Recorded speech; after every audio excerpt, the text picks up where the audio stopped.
Tervetuloa tähän Työmiehen tuumaustuntiin. Kaikki te toimittajat, jotka olette täällä läsnä. Kaikki te, jotka katsotte Suomen uutisten sivujen kautta tätä. Kaikki te, jotka katsotte suoraan myös Iltalehden netin kautta tätä tuumaustuntiamme. Myös tervetuloa kaikki Järviradion kuuntelijat, jotka kuuntelette tätä tällä kertaa ihan suorana lähetyksenä. Minä olen Matti Putkonen, eli tämä ääni seuraa minua täällä ja tiedätte silloin, että olen äänessä. Tervetuloa myös te, jotka suoranomaisesti tänä iltana seuraatte tätä Radio Kajanuksen aalloilta sekä sunnuntaina kello 20 sekä sunnuntaina kello 13, niin Iskelmä TV:n kautta kuuntelette tätä ohjelmaa. Tänään täällä on meillä vieraanamme europarlamentaarikko Jussi Halla-aho sekä kansanedustaja Ville Tavio. Ja molemmilla on painavaa sanaa tästä keskeisestä kysymyksestä, joka tällä hetkellä askarruttaa monia suomalaisia. Edellisellä tuumaustunnilla totesin, että EUn uudistamisessa niin Britannian tavoitteet kuin Suomen hallitusohjelman linjaukset ovat hyvin yhteneväiset. Ja esitin silloin, että Suomi antaisi vahvan tuen EU:ssa Britannian neuvottelutavoitteille. Hyvältä näyttää tässä vaiheessa se, koska EUn presidentti Tuskin esitys Britannian pääministeri Cameronille osoittaa, että tosiasiat on vihdoinkin tunnustettu.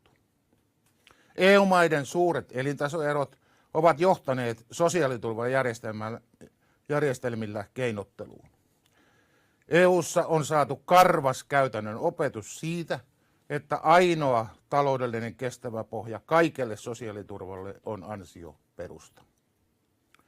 Presidentti Tuskin esitys, että muualta töihin tulevilla jäädytetään määräajaksi sosiaaliturva, ei millään muotoa rajoita työvoiman vapaata liikkuvuutta EU-maiden välillä. Näin vain varmistetaan, että maahan tullaan tekemään työtä eikä sosiaaliturvan eläteeksi. Kansalaisten oikeudenmukaisuuden käsityksen mukaan on, että jokaisen, myös maahanmuuttajan, on tuotava ensin oma panoksensa kakun kasvattamiseen ja vasta sitten osallistua kakun jakamiseen. Perussuomalaisten tavoite on edelleen muuttaa asumisperusteinen sosiaaliturvamme kansalaisperusteiseksi. Nykyjärjestelmä me käytetään härskisti hyväksi jopa työmarkkinoilla. Muista EU-maista tuleville alepalkkalaisille työntekijöille, varsinkin rakennusalalla, kaupitellaan suomalaisia lapsilisiä ja muita sosiaalietuisuuksia palkan lisinä. Suurimmilla sosiaalietuisuuksilla perustellaan, että reppureille ei tarvitse maksaa samaa palkkaa kuin suomalaisille. EUn ja Britannian sopimusluonnos toteutuessaan korjaisi tämänkin räikeän epäkohdan. Tätäkin esitystä maamme hallituksessa tukevat tietenkin perussuomalaiset, mutta myös pääministeri Sipilä on liputtanut sen puolesta. Demareilla ja kokoomuksella on avoimien ovien ideologisesti sydäntä lähellä. Demareiden tuki asialle pohjautuu hölmöön sinisilmäiseen solidaarisuuteen, että kaikkia on autettava, vaikka sitten lainarahalla. Kokoomus toimii puolestaan sydämen kohdalla povitaskussa pullottavan lompakon kautta. Kokoomuslaiset näkevät siirtolaistulvan oivana keino saada maahamme alepalkkalainen työvoimareservi ammattitaidottamista ja merkittävältä osalta lukutaidottamista irakilaisista nuorukaisista. Tämä on hallitusohjelman vastaista. Suomeen ei tulla luomaan kaksia työmarkkinoita niin kauan kuin perussuomalaiset ovat hallituksessa ja mehän ollaan vaalikauden loppuun saakka. Kello on muutenkin käynyt. Avoimien ovien politiikka rajalla on tullut tiensä päähän. Rahat eivät riitä. Sosiaaliturvan rahoituspohja on romahtamassa. Kuka on se rohkea puoluejohtaja, joka ensimmäisenä nousee kertomaan, mistä 1,5 miljardin euron lisäleikkaukset tehdään, jos tämä peli jatkuu? Tämä ei ole mikään tulevaisuuden investointi, niin kuin jotkut ovat tehneet. Siihen ei edes usko Erkki, edes ei Virtasen Erkkikään, vaikka hän on sitä viimeksi esittänyt. Ei muuta kuin tervetuloa, Ville, ole hyvä. Kiitos Matti. Ja hyvää päivää minunkin puolestani. Hauska olla täällä tänään.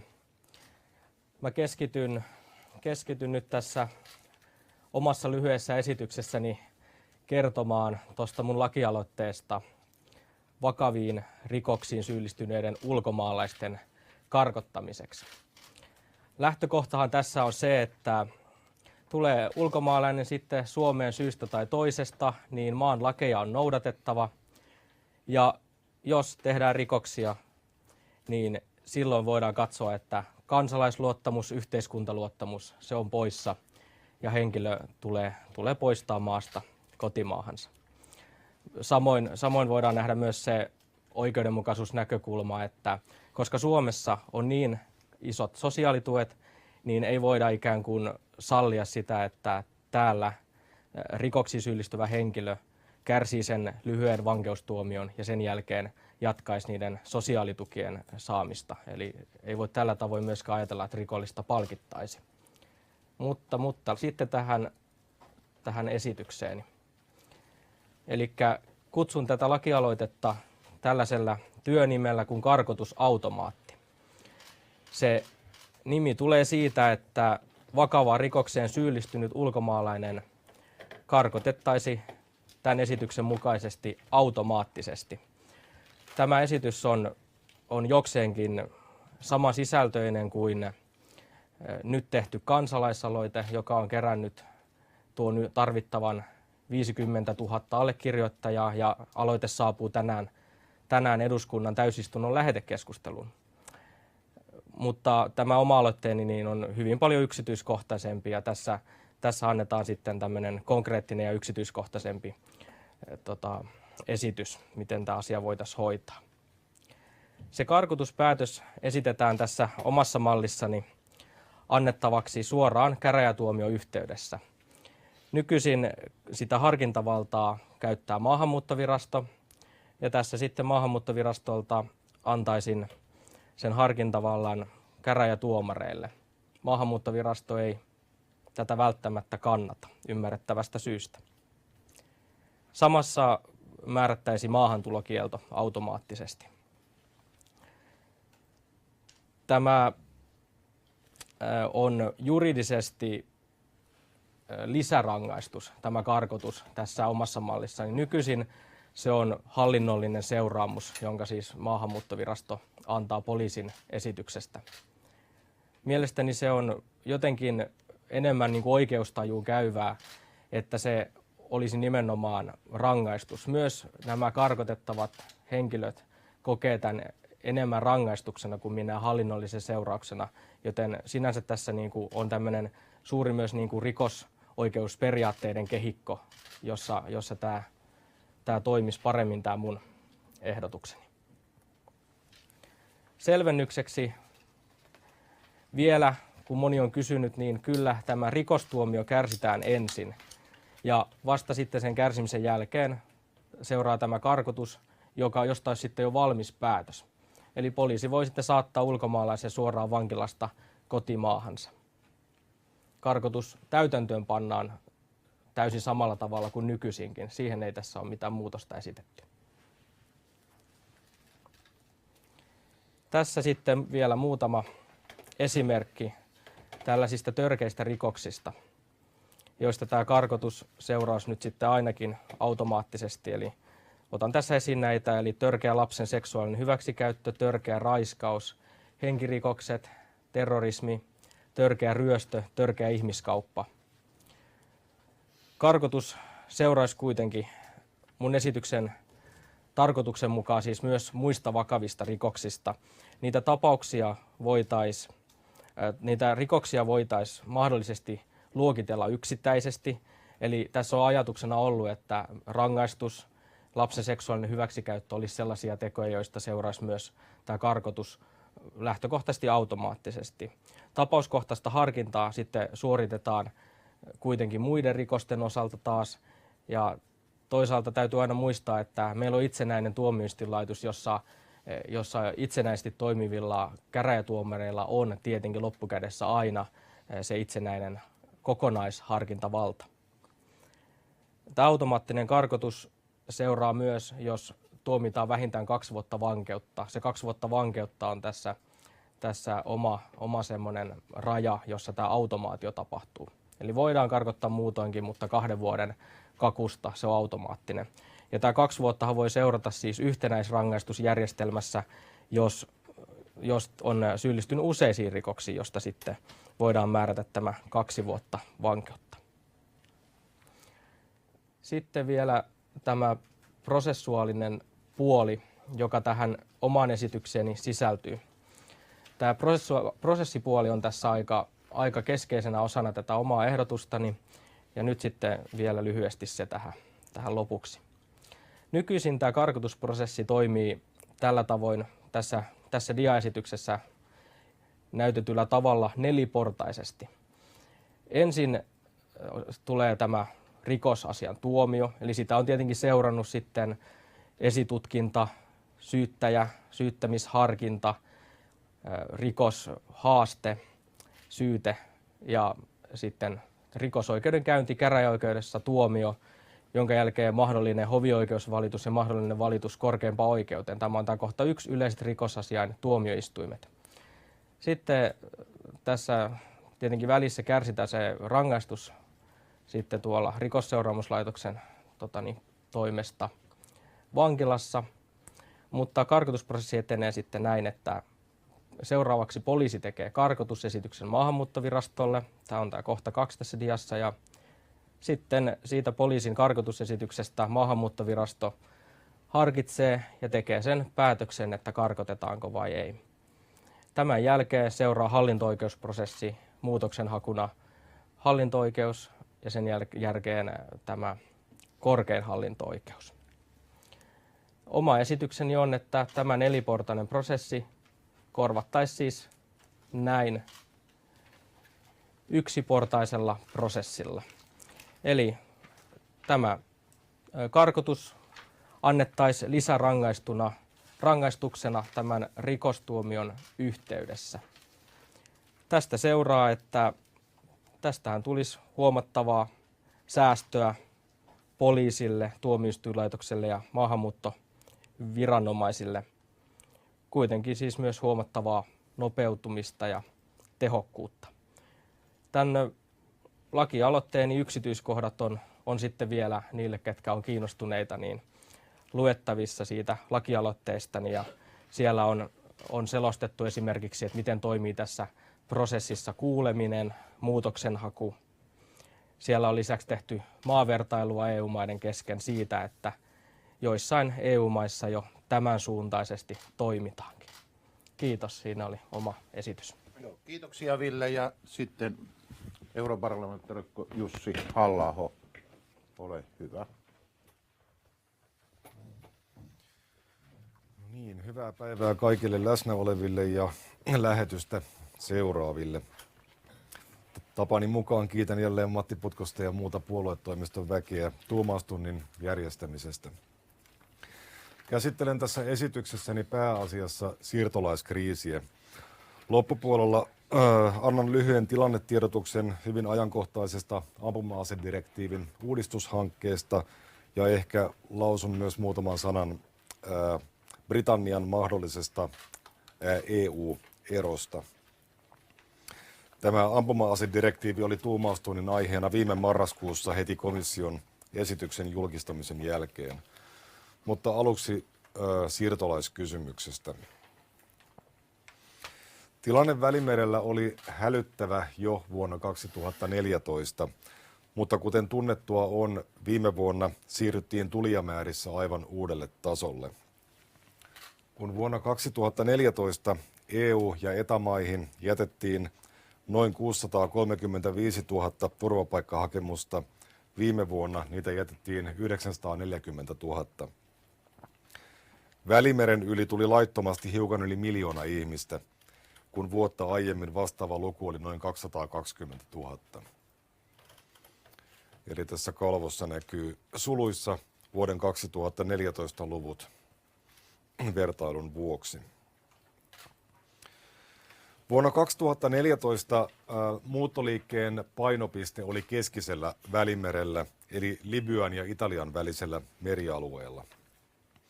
Tilanne muuttui voimakkaasti vuonna 2015. Tulijamäärät keskisellä reitillä säilyivät suurin piirtein ennallaan noin 150 000, mutta itäisen Välimeren reittiä, eli Turkista Kreikkaan, tuli 850 000 ihmistä, mikä oli 17 kertaa enemmän kuin edellisenä vuonna 2014. Mistä tämä täsmälleen ottaen johtuu, ei ole täysin selvää, mutta yleinen tulkinta on, että helmikuussa valtaan noussut Syrizan hallitus Kreikassa lopetti käytännössä rajavalvonnan kokonaan Turkin vastaisella rajallaan. Mistä turvapaikkaa haetaan? Eurostatin uusimmat tilastot, joita käytän näissä kalvoissa, kattavat vuoden 2015 3 ensimmäistä neljännestä, mutta suhdelukujen osalta ne ovat ihan relevantteja. Lokakuun loppuun mennessä Saksaan oli jätetty ylivoimaisesti eniten turvapaikkahakemuksia, 315 000. Väkilukuun suhteutettuna ylivoimaisesti eniten niitä jätettiin Ruotsiin ja Unkariin. 100 000 asukasta kohden Ruotsi ja Unkari ottivat vastaan yli 1500 turvapaikkahakemusta.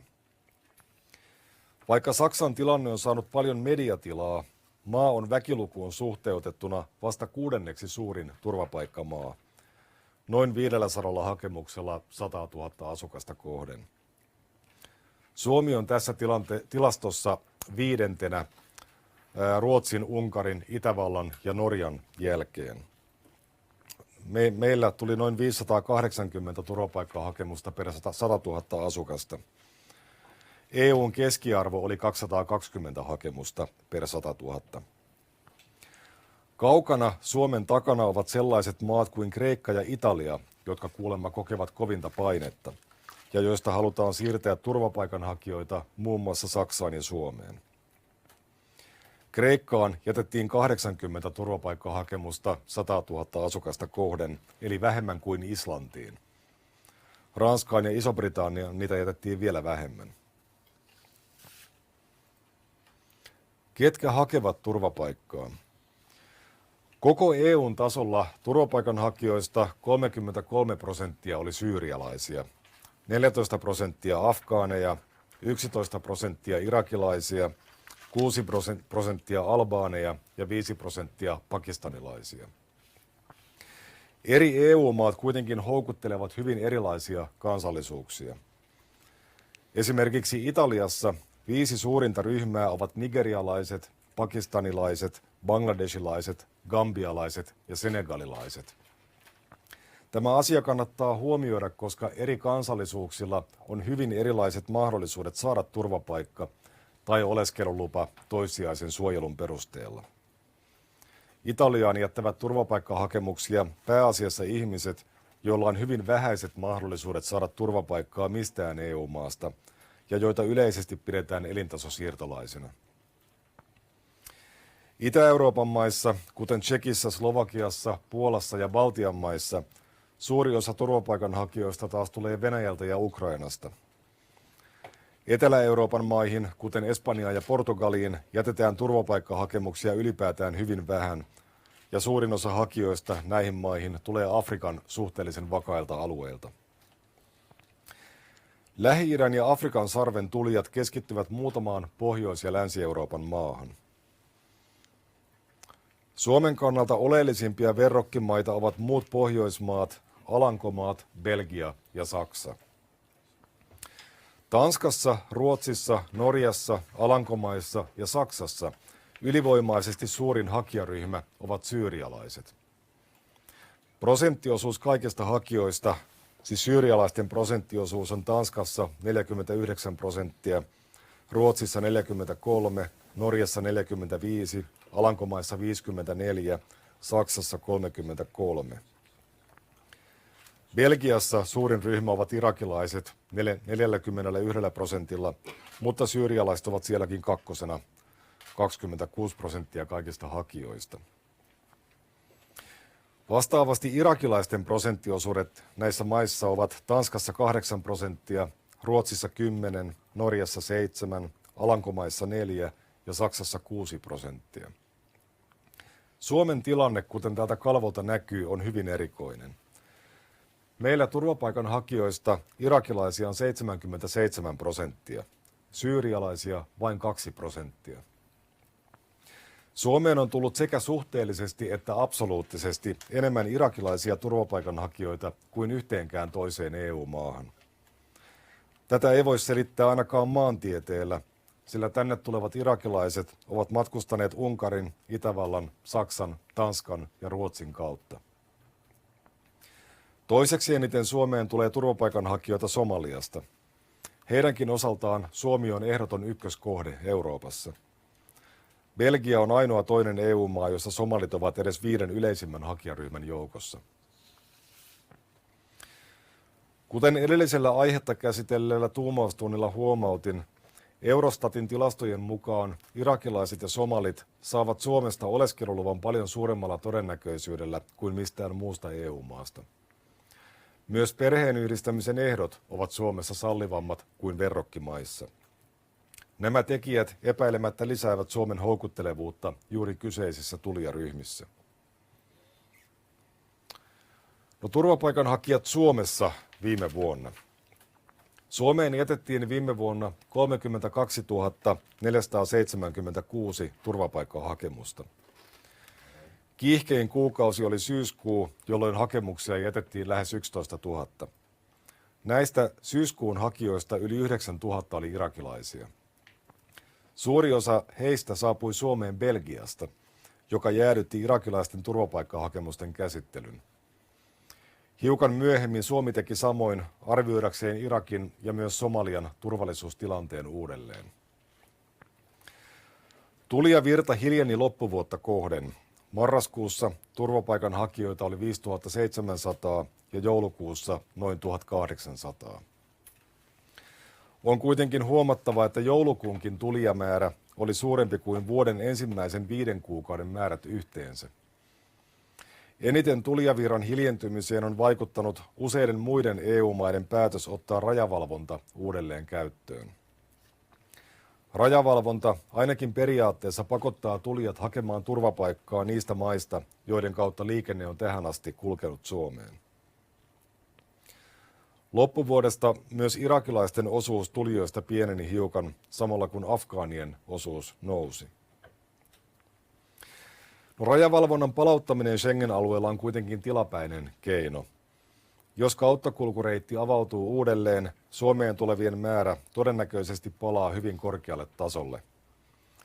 Välimeren yli on pelkästään tämän vuoden tammikuussa tullut lähes 70 000 ihmistä, joten paine ei ole vähenemään päin.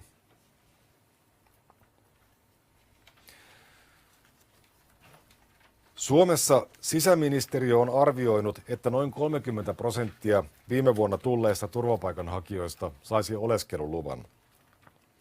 Media on toistellut tätä lukua kyseenalaistamatta, ja kustannus- ja muut arviot on rakennettu sen pohjalle. Puhuttaisiin siis noin 10 000 oleskeluluvan saavasta turvapaikanhakijasta. Tämä arvio on kuitenkin erittäin kyseenalainen. Se perustuu aiempien vuosien lukuihin, mutta aiempina vuosina paljon suurempi suhteellinen osuus turvapaikanhakijoista on saapunut turvallisista maista. He ovat pitäneet myönteisten päätösten osuuden pienenä. Esimerkiksi vuonna 2014 Maahanmuuttovirasto teki 1346 myönteistä ja 2050 kielteistä turvapaikkapäätöstä. Tästä saadaan myönteisten päätösten osuudeksi reilu kolmannes. Irakilaisia koskevia päätöksiä oli kuitenkin tuolloin vain 717 ja somaleja vain 239. Hakijoissa oli suhteellisen paljon esimerkiksi albaaneja, länsiafrikkalaisia, pohjoisafrikkalaisia ja ukrainalaisia, joista melkein kaikki saivat kielteisen päätöksen. Jos Dublin-tapaukset ja ilmeisen perusteettomat hakemukset jätetään laskuista, irakilaisten hyväksymisprosentti oli 77. Epäselvää on, onko kielteisen päätöksen saaneitakaan saatu poistettua maasta. Irak ei ota vastaan kansalaisiaan, jos nämä eivät palaa vapaaehtoisesti. Vuonna 2014 somaleille ei tehty yhtäkään kielteistä turvapaikkapäätöstä. Vuonna 2015 irakilaisille tehtiin 652 myönteistä ja 119 kielteistä päätöstä. Hyväksymisprosentti oli 85. Somaleille tehtiin 486 myönteistä ja 17 kielteistä päätöstä, eli hyväksymisaste oli 97%. Afgaaneille tehtiin 121 myönteistä ja 48 kielteistä päätöstä, eli hyväksymisprosentti oli 72. Irakin turvallisuustilanteen uudelleenarviointi ei siis näytä ainakaan vielä vaikuttaneen turvapaikkapäätöksiin. Päinvastoin irakilaisten hyväksymisaste on vain noussut.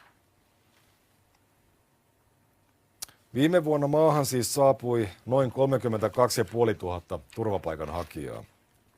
Näistä irakilaisia oli 20 500, somaleja 2 000 ja afgaaneja 5 200.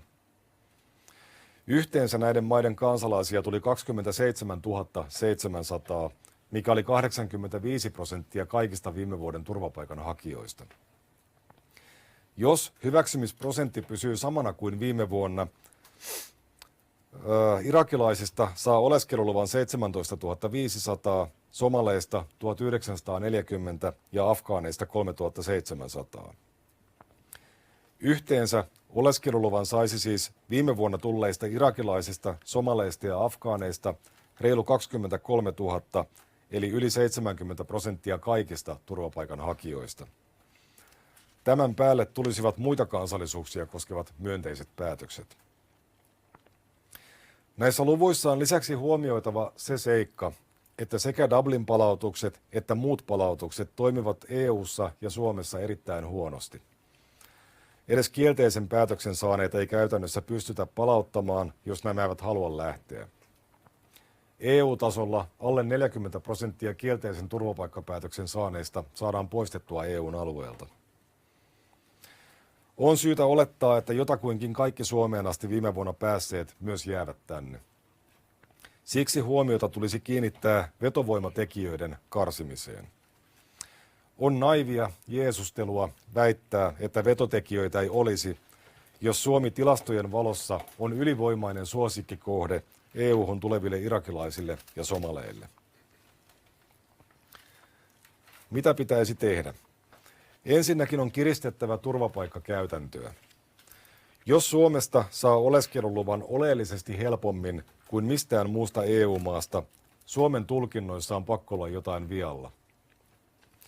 Kuten useimmat ovat julkisesta keskustelusta huomanneet, irakilaisen ja somalin mahdollisuudet saada kansainvälistä suojelua riippuvat siitä, miltä alueelta he ovat kotoisin. Oleskeluluvan myöntäminen ei näin ollen perustu henkilökohtaiseen vainoon, vaan asuinpaikan yleisiin olosuhteisiin. No vähintäänkin Suomen pitäisi määritellä näiden maiden turvalliset ja turvattomat alueet samalla tavalla kuin muut EU-maat. Vielä tärkeämpi kysymys kuitenkin on, miten mielekästä on myöntää lainkaan kansainvälistä suojelua henkilölle, jolla olisi mahdollisuus siirtyä oman maansa sisällä vähemmän vaaralliselle alueelle. Irakissa ja Somaliassa on alueita, jotka Suomen nykyisenkin tulkinnan mukaan ovat siinä määrin turvallisia, että niiltä tulevat eivät ole oikeutettuja suojeluun. Lähtöoletuksena pitäisi olla, että vaarallisilta alueilta siirryttäisiin ensisijaisesti oman maan turvallisille alueille eikä ulkomaille. Ulkomaalaislain 88 e-pykälän mukaan toissijainen suojelu tai humanitaarinen suojelu, sitaatti, voidaan jättää myöntämättä ulkomaalaiselle, jos hänellä ei ole jossain kotimaansa tai pysyvän asuinmaansa osassa perusteltua aihetta pelätä joutuvansa vainotuksi tai todellista vaaraa joutua kärsimään vakavaa haittaa, tai jos hänellä on jossain kotimaansa tai pysyvän asuinmaansa osassa mahdollisuus saada suojelua tässä laissa tarkoitetulla tavalla. Lisäksi hänen on voitava turvallisesti ja laillisesti päästä maan kyseiseen osaan ja hänen on voitava kohtuudella edellyttää oleskelevan siellä. On mielenkiintoista, että toukokuussa 2015 Maahanmuuttovirasto kertoi tiedotteessaan, että Ukrainan konfliktialueelta tulevat olisivat periaatteessa oikeutettuja humanitaariseen suojeluun, mutta heille ei sitä kuitenkaan myönnetä juuri sillä perusteella, että heillä on mahdollisuus siirtyä Ukrainan sisällä turvallisille alueille. Jostakin syystä tätä mahdollisuutta ei käytetä lainkaan irakilaisten ja somalien kohdalla. Kuten aiemmin sanoin, tänne päässeitä ihmisiä on käytännössä vaikea poistaa maasta, elleivät he itse halua lähteä. Tämän vuoksi pitää karsia niitä tekijöitä, jotka tekevät Suomesta turvapaikkaturistin näkökulmasta erityisen houkuttelevan. Maahanmuuttomyönteiset kommentaattorit Euroopan parlamentissa ovat kritisoineet sitä, että Euroopassa on käynnissä niin sanottu race to the bottom, eli kilpailu siitä, kuka on vähiten houkutteleva. Tämä pitää paikkansa, eikä Suomella ole varaa jäädä tässä kilpailussa muista jälkeen. Olen aiemmissa yhteyksissä vaatinut, että Suomi lakkaa ottamasta vastaan turvapaikkahakemuksia henkilöiltä, jotka saapuvat toisesta EU-maasta, ja joilla on ollut tosiasiallinen mahdollisuus hakea turvapaikkaa sieltä. Samaa ovat vaatineet monet muutkin perussuomalaiset poliitikot, ja tämä varmasti vastaisi suomalaisten laajan enemmistön oikeustajua. Schengen-sääntöjen nojalla ulkorajavaltiolla, eli tässä tapauksessa Kreikalla ja Italialla, on velvollisuus estää kauttaan tapahtuvaa laitonta muuttoliikettä. Käytännössä tämä tarkoittaa, että niiden pitäisi joko käännyttää tulijat tai ottaa heiltä vastaan turvapaikkahakemus. Koska ne eivät täytä velvoitteitaan, me olemme lainsäädännön kannalta epäselvässä tilanteessa. Selvää on vain se, että turvapaikkashoppailu ei voi jatkua loputtomiin, sillä se asettaa Schengen-sopimuksen, Dublin-asetuksen ja Geneven pakolaissopimuksen naurettavaan valoon. Oikeus hakea turvapaikkaa ei voi tarkoittaa oikeutta valikoida kohdemaata kuin kaupan hyllyltä. Tässä tilanteessa olisi mielestäni hyvä ratkaisu, että kaikki jäsenmaat palauttaisivat rajavalvonnan sisärajoille ja käännyttäisivät niiden yli tulevat turvapaikanhakijat ilmeisen perusteettomina. Tanska ja Bayerin osavaltio Saksassa ovat ryhtyneet takavarikoimaan turvapaikanhakijoiden omaisuutta tietyn rahamäärän ylittävän osuuden osalta. Sveitsissä tällainen käytäntö on ollut jo pitkään. Suomessa ulkomaalaislain 120 pykälä antaa mahdollisuuden vaatia ulkomaalaiselta vakuus oleskelu- ja paluukustannusten kattamiseen. Tällainen menettely pitäisi ottaa välittömästi käyttöön myös Suomessa. On toissijaista, miten paljon sen avulla tosiasiassa saataisiin kerättyä varoja. Ensisijaista olisi lähettää viesti siitä, että Suomeen ei voi tulla maksuttomaan täysihoitoon. Toissijaisen suojelun perusteella annetut oleskeluluvat myönnetään tällä hetkellä 4 vuodeksi. Tämän jälkeen ne käytännössä automaattisesti muuttuvat pysyviksi oleskeluluviksi ja lopulta kansalaisuudeksi. Suojelun tarvetta ei käytännössä tutkita uudelleen oleskelulupaa jatkettaessa. Maahanmuuttovirastossa on vedottu muun muassa siihen, että tähän ei ole resursseja. Mielestäni turvapaikkamenettelyn ei pitäisi olla siirtolaisuuden kanava, vaan suojelun tulisi lähtökohtaisesti olla luonteeltaan tilapäistä. EU:n määritelmädirektiivin puitteissa Suomi voisi myöntää suojeluperusteiset oleskeluluvat vuodeksi kerrallaan. Ruotsi, Norja ja Tanska ovat jo siirtyneet tai siirtymässä tähän käytäntöön. Kun oleskeluluvalle haetaan jatkoa, tulisi resursseja käyttää siihen, että suojelun tarpeen jatkuminen todella tutkittaisiin. oleskelulupa pitäisi jättää uusimatta, jos on ilmeistä, että suojelun tarvetta ei enää ole. Esimerkkinä voidaan mainita tilanne, jossa suojelua nauttiva henkilö lomailee tai muuten viettää aikaa maassa, josta hän on Suomeen paennut.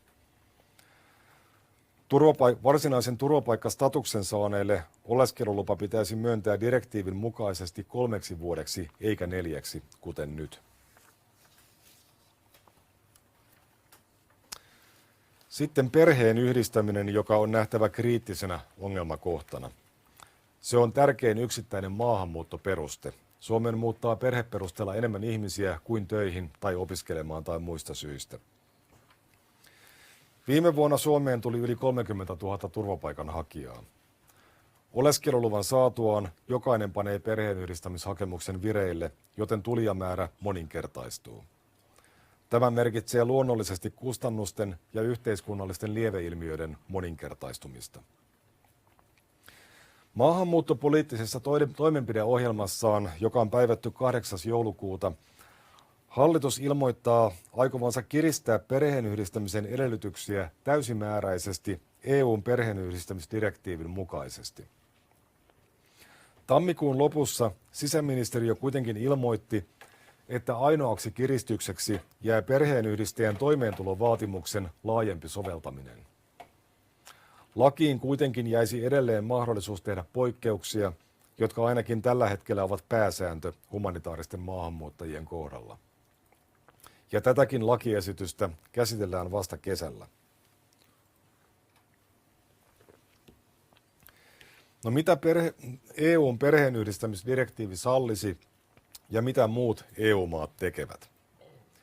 Suomi voisi direktiivin puitteissa edellyttää, että perheen yhdistäjä on asunut Suomessa vähintään 2 vuotta ennen hakemuksen vireillepanoa. Asumisaikaedellytys on voimassa lähes kaikissa Länsi-Euroopan maissa. Tanskassa ja Norjassa karenssiaika on 3 ja 4 vuotta, koska nämä maat eivät ole tämän direktiivin piirissä. Kun kyseessä ovat aviopuolisot, direktiivi sallii 21 vuoden vähimmäisiän puolisoille. Tällä pyritään ehkäisemään järjestettyjä ja pakkoavioliittoja. Korotettu ikäraja on käytössä ainakin Belgiassa, Itävallassa, Tanskassa, Hollannissa, Norjassa ja Ruotsissa. Direktiivin puitteissa olisi mahdollista edellyttää ulkomailta perheperusteella muuttavalta puolisolta alkeellista suomen kielen taitoa. Tämä vaatimus on käytössä ainakin Britanniassa, Ranskassa, Saksassa, Itävallassa ja Hollannissa. Euroopan ihmisoikeustuomioistuin on Hollannin tapauksen osalta todennut, että tämä laki ei riko ihmisoikeuksia. Kielitaitovaatimuksen käyttöönotto tietenkin edellyttäisi joitakin käytännön järjestelyjä, esimerkiksi mahdollisuutta opiskella suomen kielen alkeita tai saada käyttöönsä oppimateriaaleja niissä Suomen edustustoissa, jotka ovat keskeisimpiä perheenyhdistämisen kannalta, esimerkiksi Addis Abeba ja Nairobi. Tämä vaatimus kuitenkin karsisi tulijoiden joukosta kaikkein asennevammaisimpia ja maksaisi varmasti itsensä takaisin. Herää kysymys, miksi Suomi ei käytä hyväkseen lainsäädännöllisiä mahdollisuuksia. Sisäministeriö toteaa sivuillaan hyvin kryptisesti, että perheenyhdistämiskriteerien kiristäminen veisi liikaa aikaa. On vaikea nähdä, mikä niissä veisi aikaa.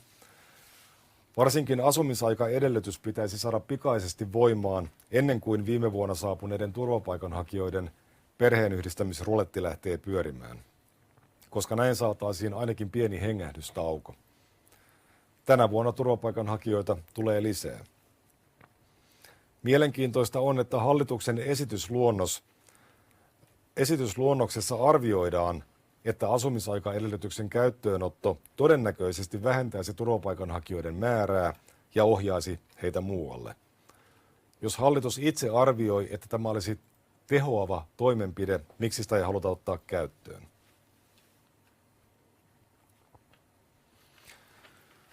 Sitten muutama sana eurooppalaisista toimenpiteistä. Euroopan unioni sai viime vuonna sovittua joistakin akuuteista kriisitoimista, kuten turvapaikanhakijoiden sisäisistä siirroista, relocation ja yhteisestä pakolaiskiintiöstä. Sisäisiin siirtoihin liittyy hotspot-konsepti, eli turvapaikanhakijat rekisteröitäisiin tehokkaasti Kreikassa ja Italiassa ja jaettaisiin sitten tietyn jakoavaimen perusteella jäsenmaiden kesken. Sisäiset siirrot eivät kuitenkaan toimi. Jäsenmaat ovat periaatteessa sopineet 120 000 turvapaikanhakijan jakamisesta. Jaettua on saatu alle 400.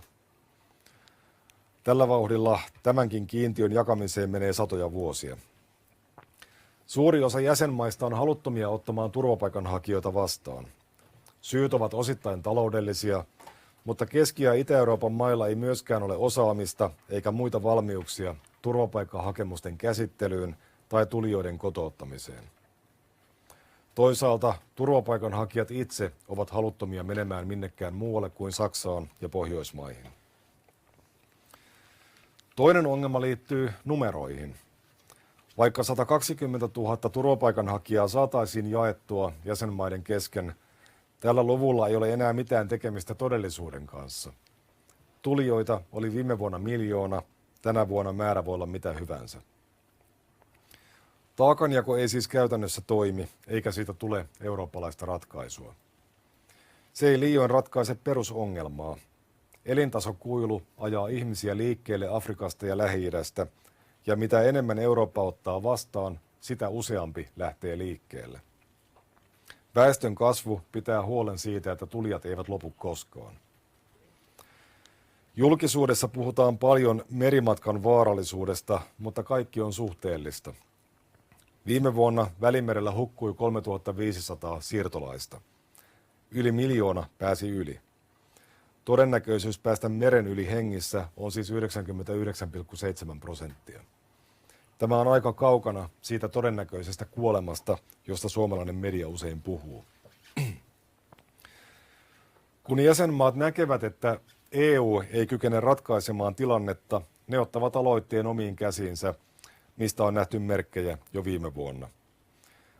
Puhun rajavalvonnan palauttamisesta, josta todennäköisesti tulee pysyvä ilmiö. Sitä vaihtoehtoa ei ole, että nykyinen hallitsematon vaellus voisi jatkua loputtomiin ilman, että jäsenmaat siihen reagoivat. Saksassa on arvioitu, että turvapaikanhakijoiden vastaanottoon kuluu 25 miljardia euroa vuodessa. Suomessa tulijamäärät ovat väkilukuun suhteutettuna suuremmat kuin Saksassa, joten laskukin on suhteessa samaa luokkaa. Tulijoiden mahdollisuudet integroitua työmarkkinoille ovat käytännössä olemattomat. Olemme viime päivinä nähneet arvioita siitä, mikä on tulijoiden koulutustaso, ja toisaalta tiedämme, mikä on toteutuma tähän asti Suomeen muuttaneiden irakilaisten ja somalien keskuudessa. Kun kyse on tämän mittaluokan muuttoliikkeestä, myös demografiset vaikutukset ovat huomattavia. Ruotsissa on laskettu, että 4 kuukauden kuluttua nuorten aikuisten sukupuolijakauma on yhtä vääristynyt kuin Kiinassa. Tulijathan ovat lähes yksinomaan nuoria miehiä. Jos Eurooppa haluaa säilyttää vapaan sisäisen liikkuvuuden, sen on saatava ulkorajansa hallintaan. Yksi ratkaisu, jota on esitetty jo monestakin suusta, on se, että kaikki laittomasti Eurooppaan tulleet palautetaan leireille konfliktialueiden välittömään läheisyyteen ja että resurssit kohdistetaan näiden leirien olojen kohentamiseen. Jos aikuisille saadaan työtä, lapsille mahdollisuus käydä koulua, tarve pyrkiä Eurooppaan vähenee. Ja samalla kynnys palata kotimaahan konfliktin päättyessä pysyy matalampana. Tosiasiahan on se, että kun ihmiset pääsevät Eurooppaan asti, he eivät poistu täältä koskaan, tapahtui lähtöalueella mitä hyvänsä. No, tämä siirtolaiskysymyksestä. Päivän toinen puheenaihe, tätä käsittelen hyvin lyhyesti, on ampuma-asedirektiivi, jonka komissio julkaisi 18. päivä marraskuuta viime vuonna ja josta kävin tuoreeltaan puhumassa yhdessä puolustusministeri Jussi Niinistön kanssa.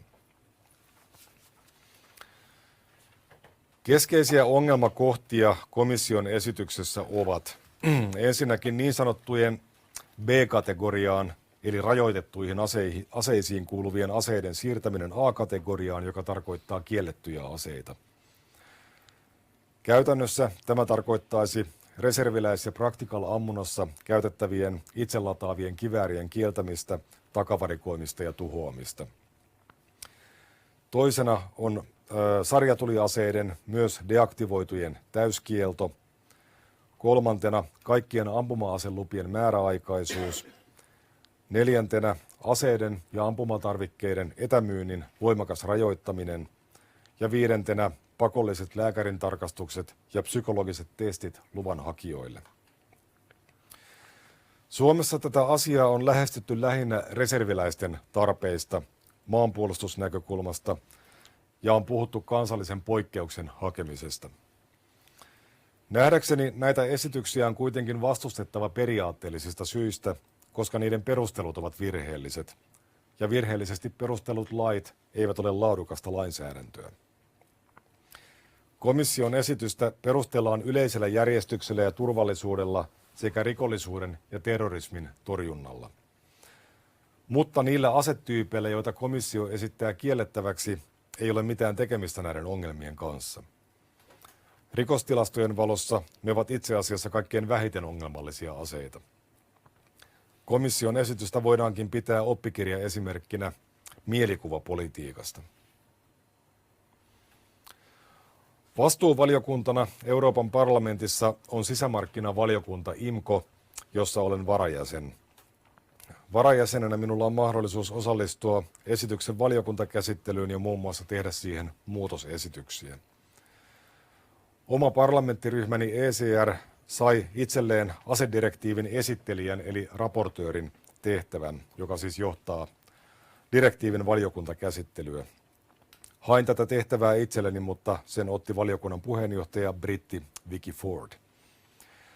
Tämä on herättänyt jonkin verran huolta ECR:n muissa delegaatioissa, koska brittien omat aselait vastaavat pitkälti komission esitystä ja koska Britannian konservatiivihallitus on vahvasti ajanut puoliautomaattiaseiden kieltämistä Euroopan tasolla. Ford ja ryhmämme brittijäsenet ovat kuitenkin vakuuttaneet, että tämä ei ole heidän linjansa, joten elämme toivossa. Asiaa käsitellään myös sisäasiainvaliokunta Libessä, joka antaa direktiiviesityksestä lausunnon IMCOlle. Siellä raportöörinä on ruotsalainen vihreä Bodil Valero. Sain itselleni ECR:n niin sanotun varjoraportöörin tehtävän, eli osallistun lausunnon muodostamiseen oman ryhmäni edustajana Libessä.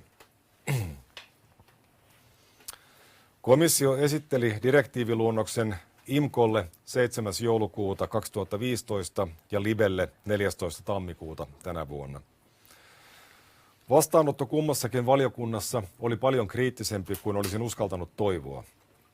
Komission edustajan puheenvuorosta kävi hyvin räikeästi ilmi asiaa valmistelleiden virkamiesten asiantuntemattomuus. Esityksen perusteluteksti on täynnä asiavirheitä ja suoranaisia valheita. Harrastajakunta myös Suomessa on kuitenkin ollut hereillä ja harrastanut aktiivista tiedottamista meppien suuntaan, ja esityksen puutteet tulivat hyvin esiin valiokuntakeskusteluissa. Mikä tärkeintä, kritiikkiä tuli yli puolueen rajojen, eikä mikään merkittävä ryhmä osoittanut esitykselle varauksetonta tukea. Neuvosto käsitteli komission uudistettua luonnosta tällä viikolla. Tämä uudistettu luonnos on vuotanut hiljattain julkisuuteen. En ole täysin varma, onko se vielä tällä hetkellä virallisesti julkinen.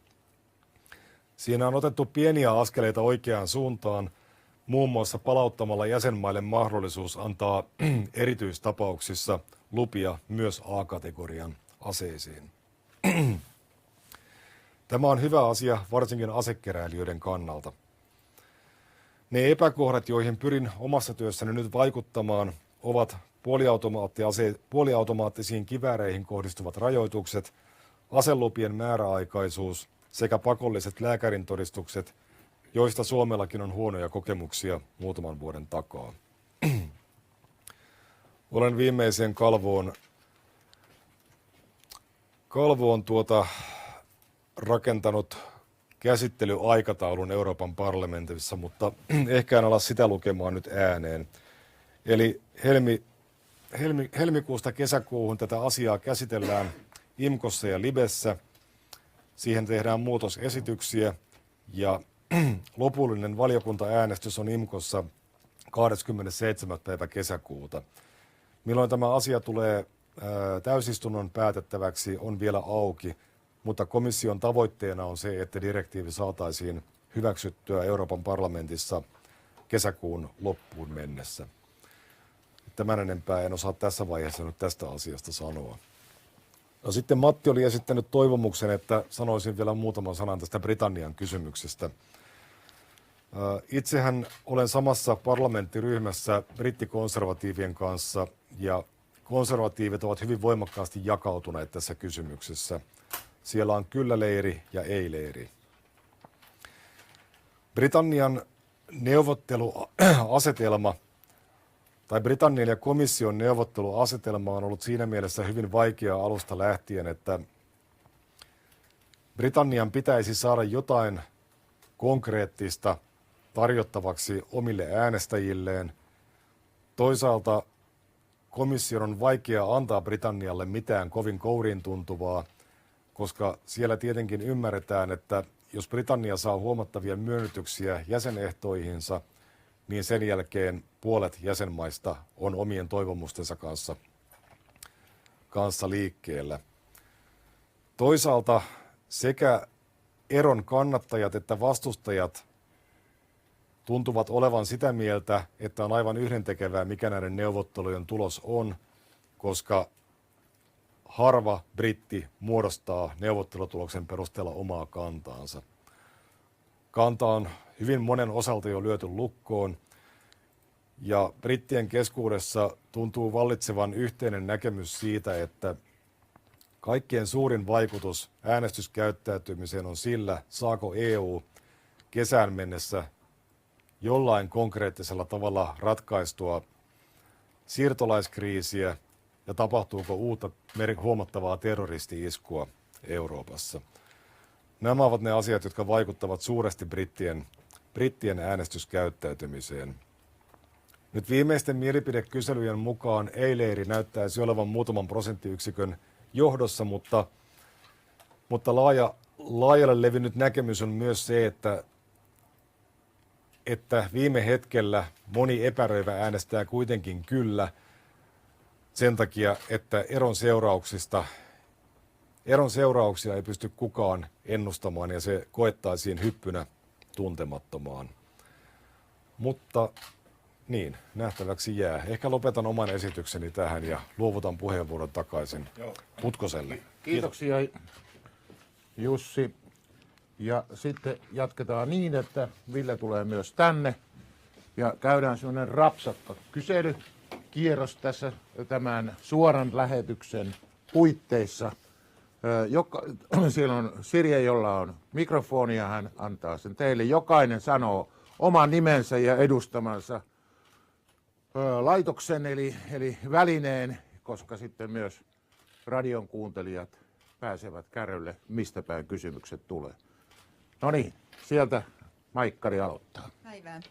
Johanna Tuuri MTV Uutisista. Kysymykseni parlamentaarikko Jussi Halla-aholle. Sanoitte, että pidätte erikoisena sitä, että irakilaiset ja somalit saavat Suomesta turvapaikan helpommin kuin mistään muusta maasta, niin olisiko se hyväksyttävämpää, jos nämä turvapaikanhakijat tulisivat esimerkiksi Syyriasta? No, pidän kysymystä nyt hiukan erikoisena. Siis pointtini on se, että jos Suomesta tietty kansalaisuus tai kansallisuus saa huomattavasti helpommin oleskeluluvan, niin se tietenkin toimii vetotekijänä, joka ohjaa näitä tulijoita nimenomaan Suomeen. Loppukesästä Tanskan televisio haastatteli tanskalaisilla moottoriteillä marssivia irakilaisjoukkoja, jotka ilmoittivat, että he menevät Suomeen, koska Suomessa pakolaisille maksetaan parempaa palkkaa. Hän käytti tätä ilmaisua. Ja siellä tiedetään varsin hyvin ja reaaliaikaisesti se, minkälainen minkälaiset käytännöt ja lainsäädännöt eri EU-maissa vallitsevat. Ja täällä ei ehkä aina oikein hahmoteta sitä, miten nopeasti viesti joskus särkyneenä kantautuu lähtöalueille. Esimerkiksi kun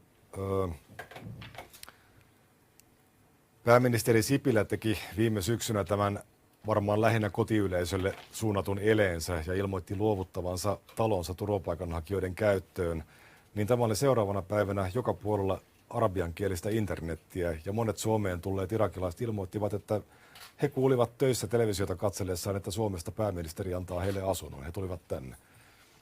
Tässä on kyse ihan minun nähdäkseni puhtaasta turismista ja ei Suomen pidä tällaista siirtolaisuutta houkutella muita EU-maita löysemmällä lainsäädännöllä.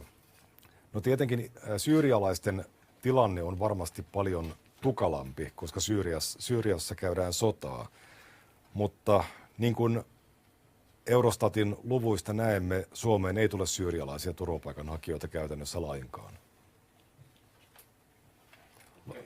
Uskon, että tavallisille ihmisille olisi helpompaa hyväksyä se, että Suomi ottaa jonkun määrän joko kiintiöpakolaisia tai turvapaikanhakijoita Syyriasta, mutta toisaalta minulla on vähän semmoinen mielikuva itselläni, että ihmisille on luotu virheellistä mielikuvaa siitä, mistä tässä kriisissä on kyse.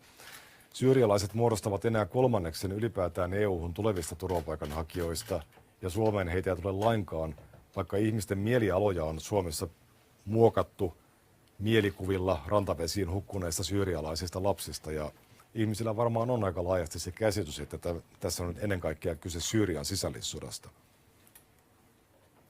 Okei, Yle. Eli Tero Koskinen Yleisradiosta. Kysyisin molemmilta yhden kysymyksen. Eli Villeltä kysyisin, että kuinka usein Maahanmuuttovirasto ei ole puoltanut näitä karkotuksia, että onko näitä paljon tällaisia tapauksia tai esitettyjä karkotuksia.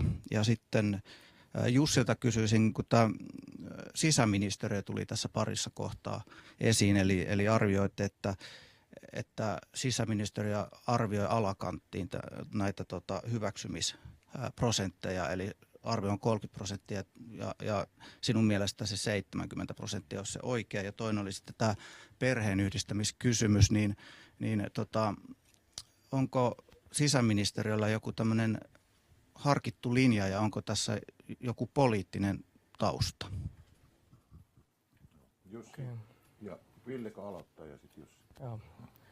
Kiitos, ihan hyvä kysymys tuosta ytimestä. Mulla ei nyt ole antaa mitään tarkkaa prosenttilukua, mutta on selvää, että karkotuksia tietenkin tehdään paljon vähemmän kuin tässä omassa esittämässäni automaattisessa versiossa. Siinä on tietenkin oikeastaan 3 eri harkintaporrasta, kun siinä on poliisi, sitten Maahanmuuttovirasto ja sitten hallinto-oikeus, korkein hallinto-oikeus. Eli kyllä sieltä myös tehdään sitten hylkääviä päätöksiä niiden karkotusten osalta. Ja ongelma on se, että missä vaiheessa niitä edes lähdetään esittämään. Eli kyllä tässä on ihan selvä tehostamisen paikka. Kiitoksia. Siis äskeinen puhuja oli Ville Tavio, kansanedustaja, perussuomalaiset, ja sitten europarlamentaarikko Jussi Halla-aholle oli toinen kysymys. Joo, kiitoksia kysymyksistä. Ensin tähän sisäministeriön arvioon oleskeluluvan saaneista. Tämä ei ole kovin monimutkaista matematiikkaa. Jos me katsomme, mikä on Maahanmuuttoviraston tämänhetkinen käytäntö irakilaisten ja somalialaisten turvapaikanhakijoiden kanssa ja toisaalta viime vuonna tulleiden irakilaisten ja somalien määrää, niin millään laskukaavalla ei päästä sisäministeriön arvioon 30%, vaan se on yli 70%. Jotta päästäisiin 30% hyväksymisasteeseen, se tarkoittaa sitä, että linjan pitäisi muuttua hyvin radikaalisti irakilaisten ja somalian osalta, ja ainakaan Migrin viime vuoden päätöksiä koskevat tilastot eivät anna mitään merkkejä tästä. Mikä tässä on takana? Miksi sisäministeriö antaa ylioptimistisia lausuntoja? Luulenpa, että siinä halutaan rauhoitella ihmisiä aivan samalla tavalla kuin aluksi puhuttiin syyrialaisista lapsista, jotka pitää pelastaa, jotka pitää tuoda Suomeen. Sitten kaikki näkevät, että tänne tulee irakilaisia nuoria miehiä. Sitten puhuttiin syksyllä siitä, että Suomelle lottovoitto saada ydinfyysikoita ja muita korkeasti koulutettuja ihmisiä. Ja nyt uusimpien tietojen mukaan siellä suurimmalla osalla ihmisistä ei ole minkään asteen koulutusta. Ja työllistymismahdollisuudet ovat täysin olemattomat. Tässä tavallaan rauhoitellaan ihmisiä ylioptimistisilla arvioilla ja sitten ollaankin jo tapahtuneiden tosiasioiden edessä. Uskon, että siellä on jonkinlaista ideologista ristivetoa myös sisäministeriössä. Tuntuu, että kansliapäällikkö on ryhtynyt aika lailla käyttämään siellä poliittista valtaa ja esittämään voimakkaasti poliittisia mielipiteitä, mikä ei nähdäkseni oikein kansliapäällikön toimenkuvaan kuulu. Kiitoksia Jussi. Ja sitten Matias.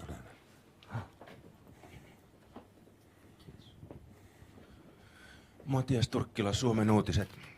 Vähän pidempi kysymys tästä turvapaikkatilanteesta. Osoitan Halla-aholle. Eli taustaksi Suomen Uutiset kirjoitti lokakuussa varatuomari Lauri Nordbergin tekemästä kantelusta. Ja se kantelu osoitettiin Valtiontalouden tarkastusvirastolle. Siinä pyydettiin ensinnäkin selvittämään, minkälaisia seurauksia julkiselle taloudelle aiheutuu, jos turvapaikanhakijoille myönnetään oleskelulupia entiseen tapaan. Ja toiseksi kantelussa kysyttiin, että pitäisikö perusteettomia oleskelulupapäätöksiä tekeviltä virkamiehiltä vaatia korvausta. No nyt tämä kantelu on edennyt ja Valtiontalouden tarkastusvirasto on ilmoittanut, että kantelu on annettu maahanmuuttovirastoa valvovan yksikön käsiteltäväksi. Ja nyt kysymys, mitä mieltä olet, pitäisikö virkamiehet saattaa taloudelliseen vastuuseen, mikäli he tekevät perusteettomia oleskelulupapäätöksiä? Niin, maahanmuuttovirastolle on annettu melko laaja harkintavalta.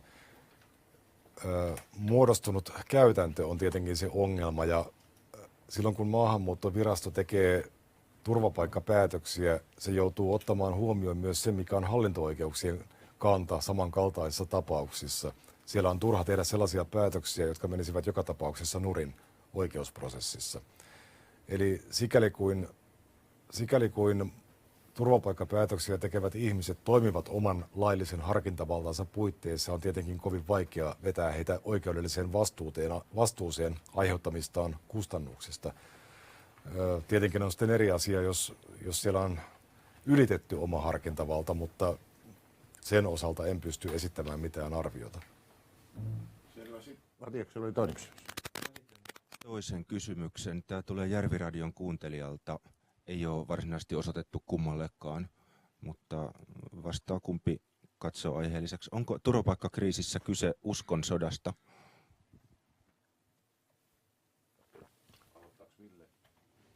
Toki. Ei siinä ei ole kyllä kyse uskonsodasta, mutta sanotaan kuitenkin, että vielä ei ole kyse uskonsodasta. Että kyllä se islamin ikään kuin kasvu Euroopassa ja nimenomaan jos tämmöinen ääri-islami saa valtaa ja alasijaa Suomessa, niin kyllä se lisää huomattavasti esimerkiksi terroristiuhkaa, eli terroristi-iskun riski kasvaa valitettavasti juuri silloin, kun tänne tulijajoukko on muslimeja. No ihan viime vuosina sekä eurooppalaisten että Euroopan ulkopuolella asuvien muslimien keskuudessa on kyllä tehty jonkun verran mielipidetutkimusta heidän yleisestä asennoitumisestaan oman kulttuurinsa ja länsimaisen kulttuurin vastakkainasetteluun. Ja kyllä siellä varsin huolestuttavia merkkejä on siitä, että vaikka suurin osa muslimeista ei tietenkään hyväksy terrorismia tai muuta väkivaltaa, niin siellä on varsin laajalle levinnyt näkemys siitä, että länsimaat ovat sodassa islamia vastaan, mikä tietysti kääntäen tarkoittaa, että heillä on kokemus siitä, että islam on sodassa länsimaailmaa vastaan. Vastaus varmasti riippuu siitä, keneltä kysytään. En usko, että Euroopassa kovinkaan moni kokee, että me kävisimme sotaa islamilaista maailmaa vastaan, mutta toisella puolella tämmöinen tunnelma on aika laajalle levinnyttä, ja se on laajalle levinnyttä nimenomaan Euroopan omien muslimiyhteisöjen sisällä, siis nimenomaan maahanmuuttajataustaisten muslimiyhteisöjen sisällä. Selvä, kiitoksia. Nyt ei ole käsiä pystyssä. Nyt otetaan vielä rauhallisesti, koska sitten pääsette suoraan vielä haastattelemaan erikseen näitä henkilöitä. Mä haluan kiittää kaikkia teitä, jotka olette olleet seuraamassa tätä suoraa lähetystä. Muistuttaa kaikkia niitä, jotka esimerkiksi kuuntelette ja haluatte vielä toiseenkin kertaan katsoa tämän, niin Suomen uutiset, eli www.suomenuutiset.fi-sivuilla iltapäivällä jälkitallenne on nähtävissä ja siitä sitten vielä hyvin pitkään. Tapaamme noin kuukauden kuluttua tai vähän yli kuukauden. Mitä meillä silloin on edessä? Onko meillä eurooppalainen pankkikriisi? Onko Saksan suurin pankki jo silloin todellisessa hädässä? Ollaanko me jo saatu aikaiseksi yhteiskuntasopimus, jolloin täällä voisi olla vieraana työministeri Jari Lindström ja myös joku työmarkkinajohtaja?